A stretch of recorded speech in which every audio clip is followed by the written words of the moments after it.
महाराष्ट्राचे मंत्री धनंजय मुंडे यांचा राजीनामा आज झालेला आहे, जो मुख्यमंत्री देवेंद्र फडणवीस यांनी स्वीकार केलेला आहे। आपल्याबरोबर करुणा मुंडे आहे, त्यावर बोलण्यासाठी ज्याने गेले 2 महिने या संदर्भात पाठपुरावा सुद्धा केला होता। मॅम, आज शेवटी राजीनामा झालेला आहे, जो मान्य देखील केलेला आहे। आपण सुद्धा या गोष्टीचा पाठपुरावा करत होतात गेल्या काही महिन्यांपासून। कसं पाहता, काय पहिली प्रतिक्रिया आपली? 2 दिवस अगोदरच मी रात्री 12 वाजे 12 मिनिटांनी मी पोस्ट टाकली होती की काल राजीनामा होणार आहे। बहुतेक काल होणार होता पण झाला नाही आणि आज झालेला आहे। काल पण मी माध्यमांशी सांगितलेलं आहे की बहुतेक उद्या किंवा परवा 2 दिवसामध्ये 100% राजीनामा होणार आहे, म्हणजे होणार आहे।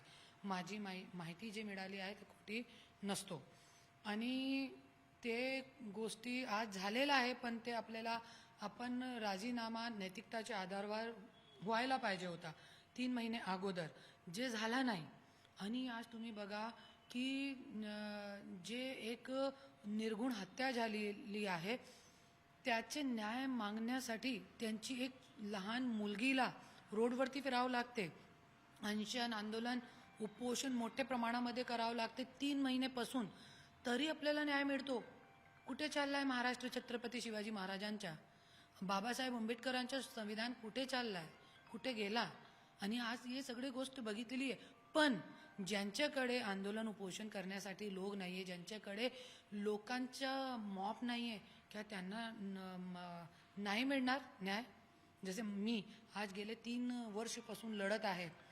बहुतेक मला असं वाटते की आज माझ्या पण ते संन्यास संपला आणि आज खूप मोठी गोष्ट आहे, खूप मोठी गोष्ट आहे की आज खूप घाणेरडी पद्धतीने त्यांच्यासोबत मारहाण करण्यात आलेली आहे। आणि हे फक्त राजीनामा झालाय त्याच्यामध्ये आम्ही संतुष्ट नाही आहोत। आणि माझी पुढची मागणी जे आहे ते आहे, ज्या वाल्मिकांनी सांगितला होता, धनंजय मुंडेंनी सांगितला होता की ज्यांनी हे कृत्य केलेलं आहे त्यांना फाशीची सजा झाली पाहिजे, तो आता त्यांची मागणी पूर्ण करा। आणि आमची जी मागणी आहे ते एक पक्षाची अध्यक्षता म्हणून माझी मागणी आहे की जसं त्या लोकांनी एक मृत व्यक्तीचे तोंडावर लघवी केलेली आहे, तसंच हे लोकांमध्ये आणून आपल्याला त्यांच्या तोंडावर लघवी करावं लागेल। त्यावेळी आपला जे एक कुठेतरी एक आत्मसंतुष्टी वाटेल। अंजली दवाने मागणी केली आहे की फक्त राजीनाम्याने होणार नाही तर त्यांना बडतर्फच करायला हवं। आपली अशी काय मागणी आहे? आज राजीनामा दिलेला आहे, पुढे अजून काय आपण कुठच्या गोष्टींसाठी लढा चालू राहणार आहे आपला? मागणी करण्या जसे 3 महिन्यापासून सगळे मागणी करत आहे, लढत आहे, तो मी मागणी करण्यापेक्षा आहे ना, मी कोर्टामध्ये गेलेली आहे। जसं की माझ्या मुलाबाळांचं नाव टाकलेलं आहे, शिशू मुंडे, शिवानी मुंडे, आणि माझं नाव टाकलं नाही शपथपत्रामध्ये। ते खूप मोठा ते क्राईम आहे आणि ज्याला घेऊन मी कोर्टामध्ये गेली आहे।